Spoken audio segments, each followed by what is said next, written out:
Bonjour à toutes et à tous. Avant tout AG annuel, les questions que nous devrions nous poser sont les suivantes. Qu'est-ce qui nous lie?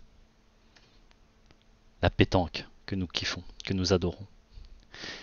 Et pourquoi nous sommes inscrits à un club de pétanque? En l'occurrence aujourd'hui, pour le club de pétanque d'Iffignac.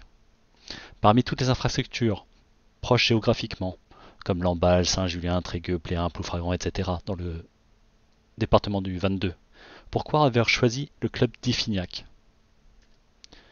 Est-ce que ce sont pour les infrastructures, la présence de couverts et de nombreux terrains? Est-ce que c'est pour le nombre important de licenciés? L'esprit compétitif? Est-ce que c'est pour la possibilité de jouer en loisir et en mode compétition avec la FFF PJP avec cette licence? Est-ce que c'est par la présence d'une école de pétanque pour les jeunes? Est-ce que c'est le fait qu'il y ait aussi des femmes et intégrer des clubs avec des femmes en compétition, etc. Pour connaître en fait la viabilité du club et pour savoir un peu son évolution, il est important en fait finalement de surveiller l'évolution des effectifs du club. Et cette année, quelle est cette évolution? Quelle est la proportion de femmes et d'hommes chaque année? Est-ce qu'elle évolue positivement ou elle stagne, elle est de la même manière, etc. Comment se porte l'école de pétanque pour les jeunes? Quelle est la proportion de seniors chaque année? Sont-ils satisfaits? Et de la même manière pour les vétérans. Et parmi tous ces profils de joueurs, quelle est la proportion qui sont là pour le mode loisir et les autres pour le mode compétition? Et ceux qui sont là pour le mode compétition, quelles sont leurs évolutions? Est-ce qu'ils arrivent à évoluer de promotion, honneur, voire carrément élite? Et dans ce pôle compétition du club, est-ce que le club est bien représenté au championnat par son taux de participation en hommes, en femmes, en mineurs, en renouvellement de licence, en participation dans les différentes formations, tête à tête, doublette, doublette mixte, triplette senior, triplette promotion, vétéran, etc. Et donc, quand on regarde le pôle compétition du club, finalement, quel est le pourcentage de participation à ces championnats? Et pourquoi ce taux de participation? Est-ce qu'il est bon ou il n'est pas bon? Et donc, finalement, comment le club accompagne ses licenciés pour les compétitions, les championnats? Y a-t-il un intérêt ou pas du club et des licenciés? Est-ce que l'évaluation et l'auto-évaluation du niveau général et individuel collectif des joueurs est correcte pour pouvoir les aider, les accompagner à participer à ces championnats? Et est-ce que, comme finalement dans tous les clubs de pétanque, de manière générale, il y a une réelle difficulté à monter des équipes, que ce soit à l'initiative des joueurs en eux-mêmes, ou est-ce que le club facilite la possibilité de monter les équipes et en fait finalement l'identité des gens qui veulent jouer en compétition? Et donc est-ce que les objectifs personnels de ces joueurs sont en adéquation avec les objectifs du club? Lorsqu'il y a justement les CDC, les CRC, les CNC, est-ce que l'intérêt du club prévaut à l'intérêt personnel? Est-ce qu'il est possible de donner ce sentiment d'appartenance pour représenter le club, pour encourager l'ensemble des joueurs du club, avoir une cohésion? Finalement, en tant que membre actif, c'est pour ça que je me dis qu'il est important de proposer des choses pour essayer de faire évoluer. Pour ma part, il est super important de distinguer les deux secteurs, les deux pôles, le loisir et la compétition. Ce qui ne veut pas dire que ces secteurs soient fermés, bien au contraire, ils sont ouverts, car l'important est de les lier dans la convivialité sportive. Et donc, comme nous sommes un club, une association sportive, il est important pour le côté associatif de maintenir le lien intergénérationnel, intergenre, de créer cette possibilité de rencontrer les gens, quel que soit leur âge, leur statut, leurs origines, et de créer cette solidarité, cette bienveillance qui donne du sens au club associatif. En termes sportifs, et même associatifs d'ailleurs aussi, savoir accompagner, satisfaire les membres qui veulent apprendre et progresser, quel que soit leur âge. Il y en a qui ont déjà joué à la pétanque et d'autres non. Ils vont venir, ce qu'ils veulent, c'est rencontrer des gens, apprendre cette discipline qui leur plaît et essayer de progresser. Il est évident que lorsqu'on progresse, on prend du plaisir. Ensuite, par rapport au club, il faut créer ce sentiment d'appartenance, fédérer des valeurs et une identité de ce club. Quels sont-ils? Et enfin, pour faire vivre le club de manière opérationnelle, il faut s'entraider collectivement et réussir à rassembler un maximum d'adhérents de manière régulière dans l'année pour entretenir les infrastructures, leur donner du sens. On profite des infrastructures, mais il faudrait aussi les entretenir et qu'on soit plusieurs, ça sera plus simple. Seul on va plus vite, ensemble on va plus loin. Et ainsi faire vivre aussi les événements sportifs qui sont proposés par le club. En gros, passer du temps agréable ensemble, côté associatif, favoriser les séances de jeu où il y a du plaisir, mais également accompagner les adhérents qui le veulent à progresser, à prendre du plaisir en progressant par le pôle compétition et ou loisir, via des séances plus rigoureuses d'entraînement et de préparation. Et les deux peuvent être liés et interchangeables et ouverts. C'est pourquoi, par exemple, on pourrait varier les activités de séance, maintenir les mêlées sans critères, pour favoriser justement les possibilités de rencontres, le maintien de liens intergénérationnels, intergenres, interstyles, mais par exemple aussi profiter pour créer des mêlées constructives un peu homogènes, pour que les équipes puissent se rencontrer avec un niveau homogène, en tenant compte bien entendu des désirs de chacun. Celui qui veut pointer, apprendre à tirer, être milieu, etc. Je ne dis pas que c'est simple en termes de mise en pratique, mais pourquoi pas, voilà, d'un côté les boules des tireurs, d'un côté les boules des pointeurs, et regarder le nombre s'il est cohérent pour pouvoir monter les équipes de manière homogène. Et qu'il n'y ait pas de frustration et que justement chacun prenne plaisir à jouer des parties plus engagées et moins déséquilibrées. Puisque quand c'est déséquilibré, est-ce que ceux qui gagnent facilement prennent du plaisir et ceux qui sont un peu en dessous, bah, ils prennent du plaisir à se prendre une raclée. Voilà, c'est une proposition. De la même manière, des ateliers constructifs, collectifs, où chacun s'entraide, s'encourage et finalement a un œil bienveillant et pédagogue en disant voilà, ah tiens, tu vois, là, tu aurais pu plus encourager ton partenaire parce que justement, il était en difficulté. Ah là, tu vois, ta main, elle était un peu. La boule n'est pas sortie sous main. Ah là, tu aurais dû faire une demi-portée plutôt que faire glisser la boule, etc. En fait, à la fois dans l'accompagnement stratégique, dans le coaching, dans les échanges de situations, améliorer la technique et la communication pour avoir une cohésion, une identité du club et des différents collectifs de groupe. Finalement, prendre du plaisir à accompagner l'autre, à progresser et finalement progresser soi-même. Être en confiance. Et pour la partie, que ce soit loisir ou compétition, mais faire aussi potentiellement des équipes montées de temps en temps, ou peut-être plutôt en compétition pour ceux qui veulent se préparer tout le long de l'année, et faire des montées-descentes quand c'est possible.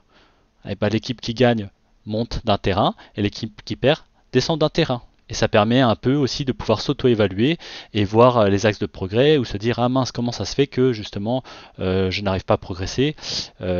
Justement peut-être qu'il y aura nécessité de revoir des ateliers constructifs pour travailler le point, le tir, la stratégie. Est-ce que l'équipe qui a été montée est viable ou il faut juste faire preuve de patience ou tout simplement peut-être revoir le montage de l'équipe, que ce soit de manière intrinsèque de soi-même ou par rapport aux entre guillemets sélectionneurs, les responsables d'équipe pour les CDC, CRC ou tout simplement des gens bienveillants et à l'écoute qui veulent donner des conseils pour des gens qui veulent progresser et qui veulent monter une équipe viable. Et bien entendu, tout cela en tenant compte des affinités de chacun, etc. Et finalement, est-ce qu'il ne faudrait pas proposer parfois plus de concours internes à la mêlée ou en équipe montée, par exemple le samedi, au lieu de faire, voilà, enfin, faire des concours pour essayer de motiver les gens et de les faire progresser tout en prenant du plaisir. Plein de possibilités, plein de propositions. C'est à nous, à vous et à nous de prendre la chose en main. Et finalement, en termes déjà de satisfaction, est-ce que quand tu t'es inscrit au club d'Ifignac, tes attentes personnelles ont, enfin, tu es satisfait de tes choix? Par rapport par exemple au créneau proposé, la fréquence d'entraînement, les horaires, l'ambiance générale, le contenu qui est proposé. Finalement, si je ne dis pas de bêtises, il y a finalement chaque séance, chaque créneau proposé, ce ne sont que des jeux à la mêlée, Alors ça favorise le lien, etc. Mais est-ce que finalement les gens en compétition sont frustrés ou les gens loisirs également? Puisque finalement, est-ce qu'ils ont le sentiment de progresser? Est-ce que des fois ils ont le sentiment d'être frustrés parce ils n'arrivent pas à évoluer dans un sens ou dans l'autre, hein. Tirer vers le haut, tirer vers le bas, enfin voilà. Essayer de trouver une satisfaction de chacun. Et finalement, est-ce que, comme on peut le voir, il y a des gens qui veulent jouer dehors et d'autres à l'intérieur, et ça, je ne pense pas que ça crée de discorde. Alors finalement, il pourrait y avoir aussi des groupes de séances, que ce soit en atelier, en groupe à la mêlée ou en groupe compétition, loisirs, qui pourraient partager les infrastructures tout en bienveillance et ouverture, puisque ça serait ouvert dans les deux sens. Celui qui veut moins se prendre la tête, il va en loisir cette fois-ci, et puis celui qui va un peu plus progresser et accepter des critiques constructives va aller en secteur compétition, et la mêlée compétition, la mêlée loisirs, qu'importe après les formats, à tester. Et finalement, il n'y aurait y aurait pas de clan dans le sens où il y a des oppositions, mais plutôt des groupes d'affinité ou d'objectifs, même sans parler d'affinité, au contraire, plutôt d'objectifs et d'attentes à chacun, et sans jugement de valeur. Chacun a ses aspirations. Le jour-là, on a envie de se donner à fond, on a envie de se dépasser, on veut faire des ateliers, euh, on veut se tester. Et d'autres, on n'a pas juste pas envie de se prendre la tête, on veut juste passer un bon moment en après-midi, jouer, qu'on soit gagné, c'est toujours plaisant de gagner, mais on peut perdre, on s'en fiche, partager des moments conviviaux, discuter avec les gens, prendre le temps, boire un coup, alors que d'autres peut-être se disent ah bah là moi j'ai envie de jouer. Enfin voilà. Et par rapport à Efiniak, est-ce que vous sentez appartenir à ce club par rapport à son identité, ses valeurs, la tenue sportive vous plaît? Par exemple, est-ce que vous aimez porter votre tenue, que ce soit en termes de goût vestimentaire, mais aussi parce que vous représentez le club? En termes de com, est-ce que tout passe bien dans le club? Que ce soit les événements, les idées, etc. Et finalement, connaissez-vous les orientations stratégiques du club? Qu'est-ce qui est en priorité proposé par le club? C'est cette convivialité, c'est ce côté sportif, c'est les deux, etc. Et finalement aussi par rapport à la pétanque, côté FFPJP, connaissez-vous l'évolution annuelle des règlements? Est-ce que vous connaissez les orientations du comité, etc., etc. Et comment tout fonctionne? Enfin bref, chaque année, IFINIAC représente, et bravo à tous les acteurs, tous les bénévoles qui font vivre l'association, et également tous les bénévoles qui font vivre l'école de pétanque et qui donnent une visibilité au club d'IFINIAC, et aussi bien entendu des compétiteurs qui participent, qui représentent le club et bien sûr qui performent et qui deviennent champions. Bravo à eux. Et si nous voulons garder cette dynamique et représenter ce club qui est fort en termes de lien et de performance, il faut nous représenter. Donc il y a l'Assemblée Générale, on élit les membres du conseil administratif qui donnent finalement l'orientation stratégique et opérationnelle que nous voulons nous tous, adhérents du club, et qui va élire le bureau qui va gérer au quotidien nos valeurs. Donc pour rappel, la stratégie et grandes orientations, c'est le conseil d'administration, et le bureau, par le président, le secrétaire, le trésorier, et il gère au quotidien. Il faut des gens fiables et engagés, et qui soient disponibles, et qui correspondent bien entendu à nos valeurs et à ce qu'on veut de notre club.